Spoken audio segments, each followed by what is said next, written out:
നമ്മളെ ഏൽപ്പിച്ചിരിക്കുന്ന ആലയ ശുശ്രൂഷകൾ എങ്ങനെ ചെയ്യണം? ഉത്സാഹത്തോടെ ചെയ്യണം. ഉത്സാഹത്തോടെ. ബെസലേലിനും ഒഹല്യാവിനും കർത്താവ് എന്താണ് ചെയ്തത്? ആലയത്തിലെ ശുശ്രൂഷകൾ ചെയ്യുവാനുള്ള ബുദ്ധിയും ജ്ഞാനവും ദൈവം തൻ്റെ മനസ്സിൽ കണ്ടത് ചെയ്യത്തക്ക രീതിയിൽ നൽകുകയാണ് ചെയ്യുന്നത്. പ്രിയമുള്ളവരെ, വെറുതെ ദൈവത്തിൻ്റെ വേലയ്ക്ക് വേണ്ടി ദൈവം വിളിച്ച് അങ്ങ് ആക്കി തീർക്കുകയല്ല. ദൈവം എന്നെക്കുറിച്ചും നിങ്ങളെക്കുറിച്ചും ചിലതൊക്കെ മനസ്സിൽ കണ്ടിട്ടുണ്ട്. ദൈവം എന്നിലൂടെയും നിങ്ങളിലൂടെയും ചിലതൊക്കെ ചെയ്യുവാനായിട്ട് ആഗ്രഹിക്കുന്നുണ്ട്.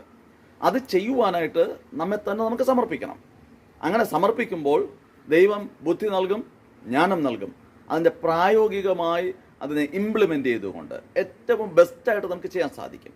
ആയതിനാൽ സ്വയം ജ്ഞാനത്തിലോ സ്വയ കഴിവിലോ അല്ല സമർപ്പിക്കുവാനുള്ളത്. കർത്താവെ, അങ്ങയുടെ ഹിതത്തിനൊത്തവണ്ണം, അങ്ങയുടെ യുക്തിക്കൊത്തവണ്ണം, അങ്ങയുടെ ആഗ്രഹത്തിനൊത്തവണ്ണം പ്രവർത്തിപ്പാനായിട്ട് എന്നെ സമർപ്പിക്കുന്നു എന്ന സമർപ്പണത്തോടായിരുന്നേ ദൈവം ആഗ്രഹിക്കുന്ന അതുപോലെ ഇംപ്ലിമെൻ്റ് ചെയ്യാൻ സാധിക്കും. മറ്റൊരു കാര്യം കൂടെ ഉണ്ട്.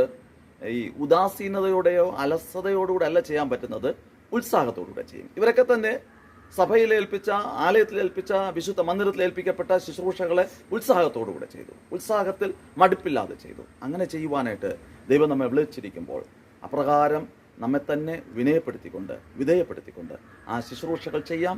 മഹത്വകരമായ ശുശ്രൂഷയ്ക്ക് ഓഹരിക്കാരായി തീരാം. ദൈവത്തിൻ്റെ സന്നിധിയിൽ നല്ലവനും വിശ്വസ്തനുമെന്ന ദാസനെ, ദാസിയെ എന്ന വിളിക്ക് ഓഹരിക്കാരായി തീരുവാൻ നമ്മെക്കൊണ്ട് സാധിക്കും. അതിനുവേണ്ടി നമ്മൾ ഓരോരുത്തരെയും ദൈവകരങ്ങളിലേക്ക് ഏൽപ്പിക്കാം. ദൈവം നമ്മെ ഉപയോഗിക്കട്ടെ.